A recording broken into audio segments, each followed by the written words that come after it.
Syukur bagi Dia. Bapak Ibu yang dikasihi Tuhan, sebelum kita mulai dengan firman Tuhan, mari kita berdoa.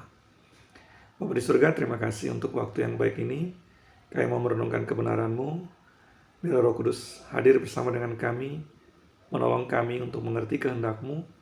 Roh Kudus menolong kami untuk bisa melakukan kehendak-Mu dalam hidup kami, sehingga hidup kami sebagai pengikut Yesus sungguh-sungguh mencerminkan Yesus Kristus yang kami percayai, sehingga melalui hidup kami nama Tuhan dimuliakan, dan melalui hidup kami orang-orang pun boleh datang untuk mengenal Kristus. Waktu di depan kami taruh dalam tangan-Mu, Roh Kudus yang beracara melawat kami. Kami siap ya Tuhan, dalam nama Yesus. Haleluya. Amin. Bapak yang dikasihi Tuhan, firman kita hari ini diambil dari Injil Lukas. Injil Lukas pasal 9 ayat 28 sampai 36. Injil Lukas pasal 9 ayat 28 sampai 36. Kira-kira 8 hari sesudah segala pengajaran itu, Yesus membawa Petrus, Yohanes, dan Yakobus lalu naik ke atas gunung untuk berdoa. Ketika ia sedang berdoa, rupa wajahnya berubah dan pakaiannya menjadi putih berkilau-kilauan. Dan tampaklah 2 orang berbicara dengan dia, yaitu Musa dan Elia. Keduanya menampakkan diri dalam kemuliaan dan berbicara tentang tujuan kepergiannya yang akan digenapinya di Yerusalem. Sementara itu Petrus dan teman-temannya telah tertidur, dan ketika mereka terbangun, mereka melihat Yesus dalam kemuliaannya, dan kedua orang yang berdiri di dekatnya itu. Dan ketika kedua orang itu hendak meninggalkan Yesus, Petrus berkata kepadanya, "Guru, betapa bahagianya kami berada di tempat ini.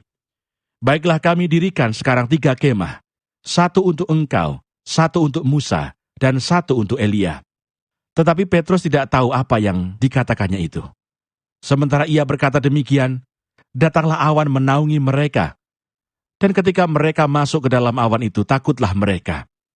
Maka terdengarlah suara dari dalam awan itu yang berkata, "Inilah anakku yang kupilih, dengarkanlah dia." Ketika suara itu terdengar, nampaklah Yesus tinggal seorang diri. Dan murid-murid itu merahasiakannya. Dan pada masa itu mereka tidak menceritakan kepada siapapun apa yang telah mereka lihat itu. Bapak Ibu yang dikasihi Tuhan, tema kita hari ini adalah dengarkanlah Dia. Ayat pokok kita adalah dari Markus pasal 9 ayat yang ke-35. Maka terdengarlah suara dari dalam awan itu yang berkata, "Inilah anakku yang kupilih, dengarkanlah dia." Minggu ini Bapak Ibu adalah minggu terakhir sebelum kita masuk ke dalam masa-masa Minggu Sengsara. Hari Rabu, besok adalah Ash Wednesday atau Rabu Abu. Dan dari hari pertama kita memasuki masa Minggu Sengsara. Dan hari ini saya mau mengajak kita untuk merenungkan tentang Yesus yang datang ke dunia ini untuk menjadi juru selamat bagi kita semua. Dulu, kalau Bapak Ibu masih ingat atau sama tuanya dengan saya, ada iklan shampoo yang memakai seorang penata rambut terkenal. Saya ingat gambarannya itu adalah penata rambut itu sedang menata rambut seorang gadis yang cantik, dan kemudian dia memakai shampoo yang diiklankan di situ. Dan pada akhir dari iklan itu ada kata-kata seperti ini, "Percayalah apa yang dikatakan Rudy." Rudy itu nama penata rambutnya. Percayalah apa yang dikatakan Rudy. Kenapa? Karena dia patut dipercaya dalam soal kesehatan rambut, dalam soal membuat rambut menjadi hitam berkilau dan cantik. Jadi harus percaya kepada dia dan memakai produk yang diiklankan itu. Nah, Bapak Ibu yang dikasihi Tuhan, mendengarkan seseorang. Kita mendengarkan seseorang karena dia patut didengarkan. Kita mendengarkan bukan hanya sekedar mendengar, tapi kita mendengarkan kata-katanya dan menerima kata-katanya dan kemudian melakukannya. Itu artinya mendengarkan.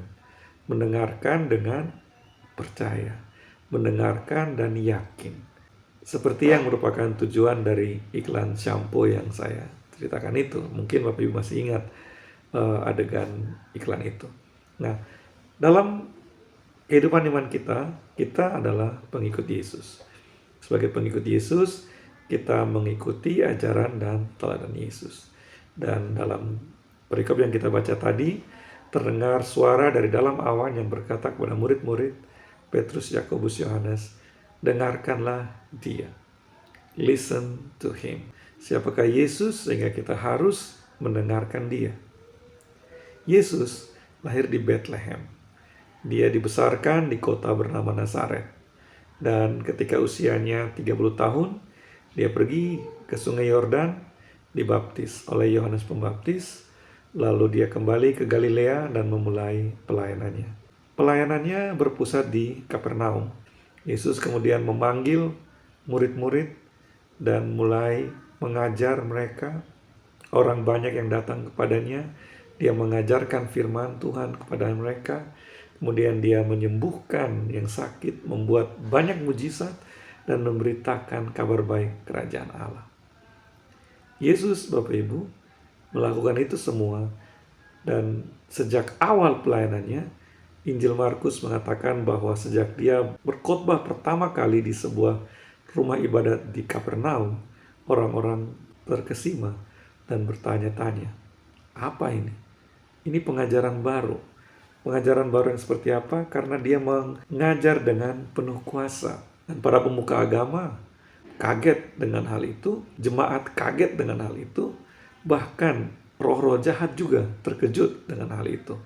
Di Markus pasal 1 ayat 27 dikatakan bahwa dia bahkan dengan kuasanya, dengan otoritas yang ada padanya, dia mengusir roh-roh jahat dan roh-roh jahat pun tunduk kepadanya. Yesus melayani bukan hanya di Galilea, bukan hanya di wilayah Yudea.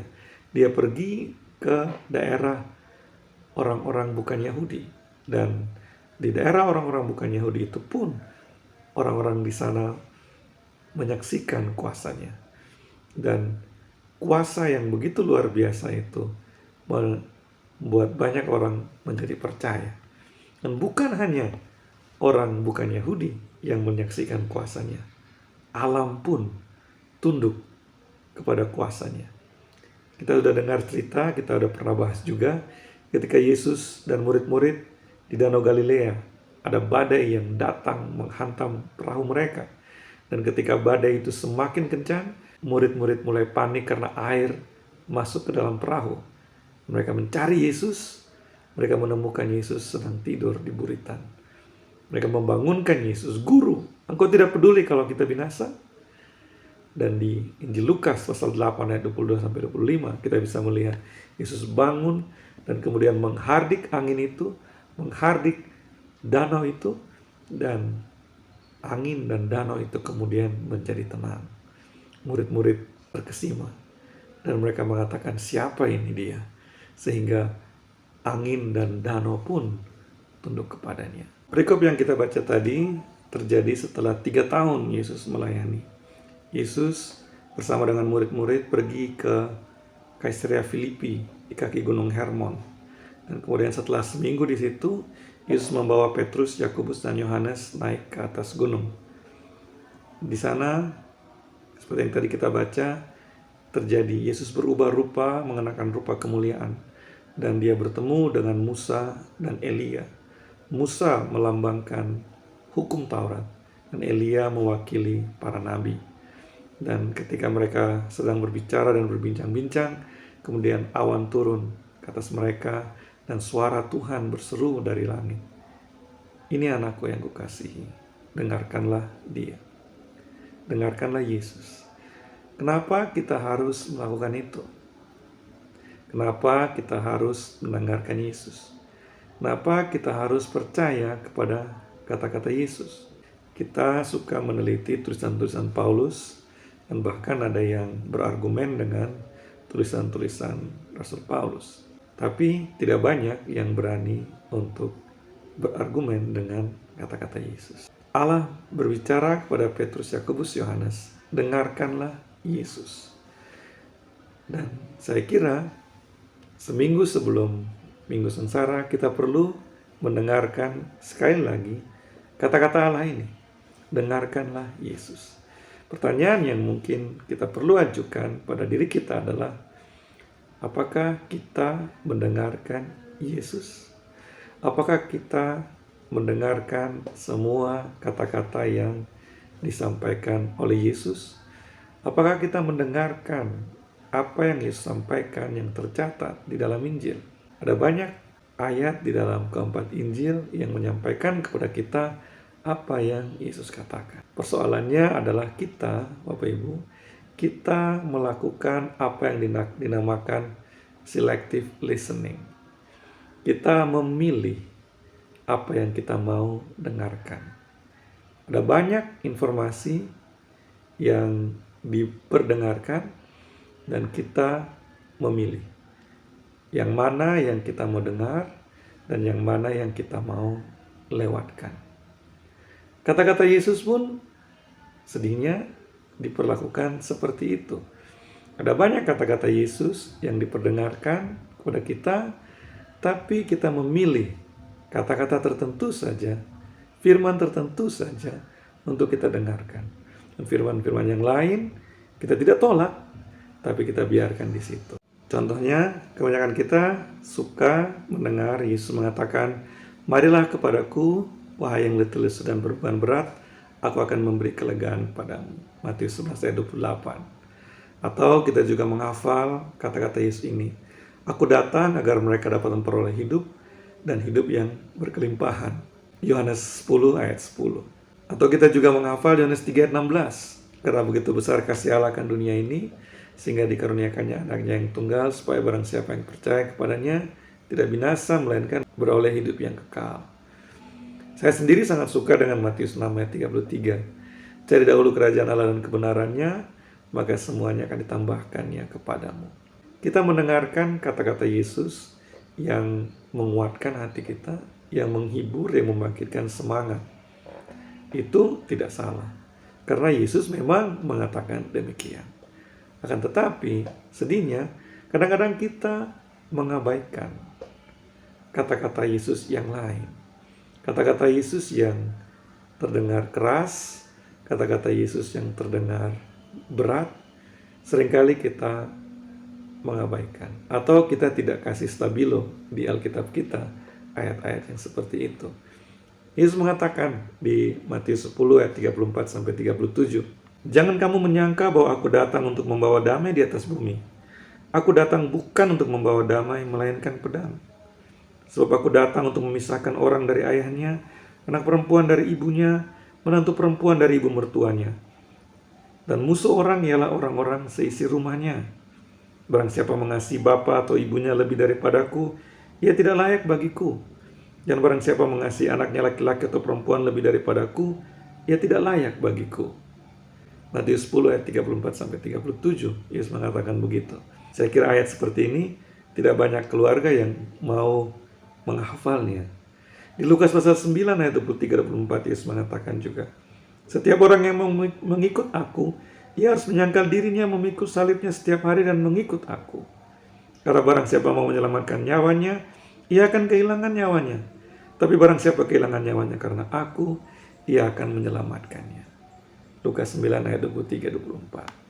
Bapak Ibu yang dikasihi Tuhan, penyangkalan diri bukan sesuatu yang suka didengar dalam khotbah-khotbah. Penyangkalan diri bukan sesuatu yang kita suka hafal dan kita lakukan. Di dalam khotbah di bukit, Yesus mengatakan juga seperti ini di Matius pasal 7. Matius 7 ayat 21 dan 23, Yesus mengatakan demikian. "Bukan setiap orang yang berseru kepadaku Tuhan, Tuhan akan masuk ke dalam kerajaan surga, melainkan dia yang melakukan kehendak Bapa-Ku yang di surga. Pada hari terakhir banyak orang akan berseru kepadaku Tuhan, Tuhan. Bukankah kami berbuat nubuat demi namamu, mengusir setan demi namamu, mengadakan banyak mujizat demi namamu juga? Pada waktu itulah aku akan berterus terang kepada mereka dan berkata, aku tidak pernah mengenal kamu. Hanyalah daripadaku kamu sekalian pembuat kejahatan." Kita memilih kata-kata yang mana dari Yesus yang kita mau dengar. Kita memilih kata-kata yang mana dari Yesus yang kita mau simpan di hati kita. Kita memilih kata-kata yang mana dari Yesus yang kita mau lakukan dalam hidup kita. Ketika ada kata-kata yang tidak enak, kita abaikan. Atau mungkin kita melakukan interpretasi ulang. Kita mengatakan Yesus enggak sungguh-sungguh bermaksud demikian. Di Matius 6 ayat 19 kita baca, ada firman Yesus yang mengatakan, "Janganlah kamu mengumpulkan harta di bumi. Di bumi ngengat dan karat merusakkannya, dan pencuri membongkar serta mencurinya." Ketika kita baca seperti itu, pesannya jelas. Tapi kemudian kita bilang, ya enggak 100% seperti itu juga. Contoh ayat seperti ini yang kemudian kita bikin interpretasi ulang, kita bilang Yesus tidak mengatakan seperti itu. Di Matius 5 ayat 39, juga Yesus mengatakan, kalau ada yang tampar pipi kananmu, berikan juga pipi kirimu. Wow, itu ayat yang lebih susah lagi untuk dipraktekkan kan. Dan makanya kita kemudian mencari tahu, Yesus harusnya memaksudkan yang lain ketika dia mengatakan seperti ini. Dan minggu yang lalu kita membahas tentang mengasihi musuh. Di Matius pasal 5, di dalam khotbah di bukit, Yesus mengatakan, "Kasihilah musuhmu dan berdoalah bagi mereka yang menganiaya kamu." Bapak Ibu yang dikasihi Tuhan, merenungkan dan kemudian membuat interpretasi, penafsiran akan apa yang Yesus katakan, itu tidak salah. Yang saya mau katakan di sini adalah ketika kita terus-menerus memilih kata-kata Yesus atau firman Yesus yang menyenangkan saja, firman-firman Yesus yang menguatkan dan menghibur saja, sedangkan firman-firman yang keras kita tolak, kita simpan rapat-rapat, dan kita tidak mau bicarakan. Kalau kita melakukan ini, selective listening seperti ini, maka akhirnya kita akan membangun gambaran siapa Yesus menurut pikiran kita sendiri. Kalau kita melakukan self-listening seperti ini, akhirnya kita kemudian akan memiliki pengenalan akan Yesus yang semu. Pengenalan akan Yesus yang berdasarkan image atau pencitraan yang kita bangun sendiri. Gambaran akan Yesus yang kita mau terima, bukan Yesus yang sebenarnya. Seperti contoh misalnya idol K-pop misalnya. Kita mengagumi kelompok BTS. Kita mengagumi mereka begitu luar biasanya sampai jadi army-nya, BTS Army. Tapi siapa BTS? Kelompok musik yang lagu dan tariannya bagus. Dan bukan hanya itu, semua yang kita lihat di media tentang BTS itu menjadi pemahaman kita, pengenalan kita tentang mereka. Kita tidak tahu keseharian mereka yang tidak ditampilkan kepada kita. Memang itu adalah sengaja karena mereka adalah komoditas yang harus ditampilkan seperti yang diharapkan oleh fansnya. Dan fansnya juga mungkin tidak akan menerima kalau kemudian ditunjukkan sisi yang lain yang tidak sesuai dengan apa yang dipuja dan disanjung oleh fans. Yesus tidak demikian, Bapak Ibu. Yesus menampilkan dirinya lewat firman-Nya, lewat pengajarannya, lewat teladan hidupnya. Dan Injil mencatat dengan cukup lengkap apa yang Yesus katakan tentang hidup ini, tentang apa yang dia ajarkan, nilai-nilai kehidupan yang dia ajarkan. Dan karena itu, menjadi masalah besar ketika kita melakukan selective listening. Kita hanya mau mendengarkan firman Yesus yang sesuai dengan gambaran yang kita inginkan. Kita hanya mau mendengarkan firman Yesus, atau kita hanya mau mengikuti teladan Yesus yang sesuai dengan gambaran yang kita inginkan. Akhirnya, kita menciptakan Yesus menurut gambaran kita. Kita menciptakan image, citra Yesus menurut gambaran yang kita mau. Dan akibatnya, Yesus yang kita ikuti bukanlah Yesus yang sebenarnya atau yang seutuhnya. Nah, Bapak Ibu yang dikasihi Tuhan, menjelang kita memasuki Minggu Sengsara, saya mengajak kita untuk belajar siapa Yesus sekali lagi. Buka Injil, mulai dari Injil Matius, dan kita mulai membaca lagi. Beri perhatian khusus kepada kata-kata Yesus. Semua kata-kata Yesus, bukan hanya kata-kata yang menghibur, bukan hanya kata-kata yang menyenangkan hati kita saja. Belajar nilai-nilai kehidupan yang Yesus ajarkan. Walaupun itu terdengarnya berat, walaupun itu terdengarnya keras, tapi jangan berhenti. dengarkan itu dan coba taati dengan semampu kita.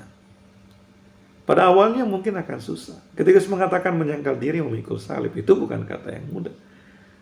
Ketika Yesus mengatakan mengampuni orang yang bersalah kepada kita, kalau kita tidak mengampuni, Bapa di surga juga tidak mengampuni kita. Ayat ini kita ucapkan setiap hari Minggu. Tapi berapa banyak dari kita yang masih menyimpan dendam terhadap orang yang bersalah kepada kita. Nah, masuki minggu sengsara ini Bapak Ibu, mari kita berlatih. Berlatih untuk mendengarkan kata-kata Yesus tanpa memilih yang kita suka atau kita tidak suka. Mari kita berlatih mendengarkan kata-kata Yesus secara utuh. Semuanya yang Yesus katakan, kita berlatih untuk mendengarkannya. Berlatih untuk mendengarkannya dan kemudian berlatih juga untuk melakukannya. Kenapa Bapak Ibu? Karena kita pengikut Yesus.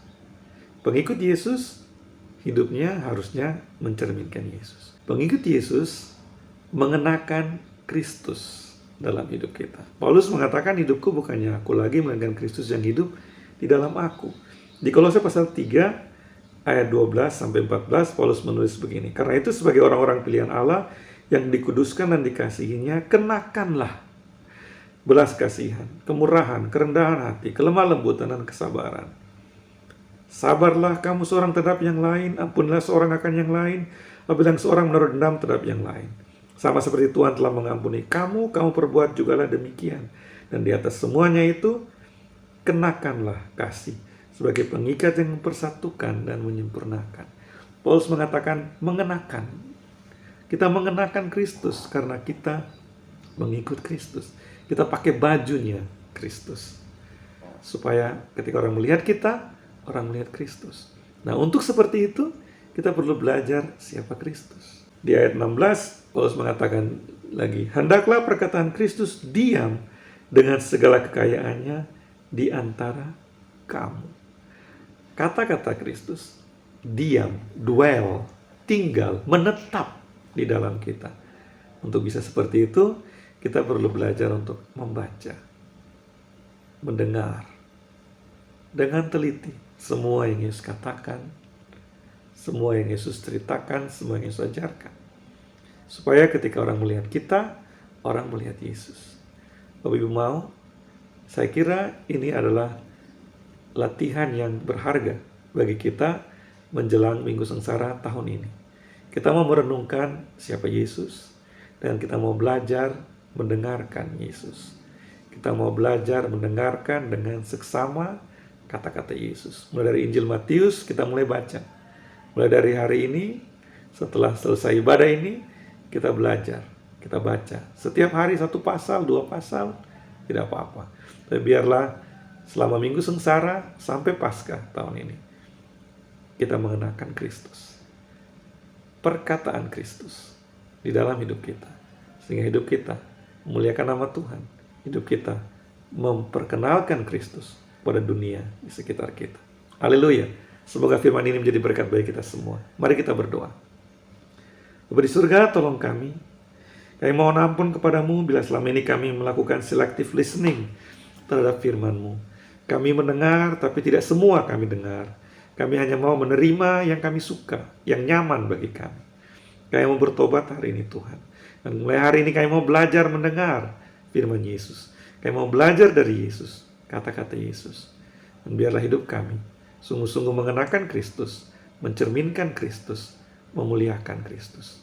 Dalam nama Yesus, semua kita yang percaya katakan, amin. Haleluya. Tuhan Yesus memberkati kita semua. Syukur bagi Dia, Allah yang kuasa,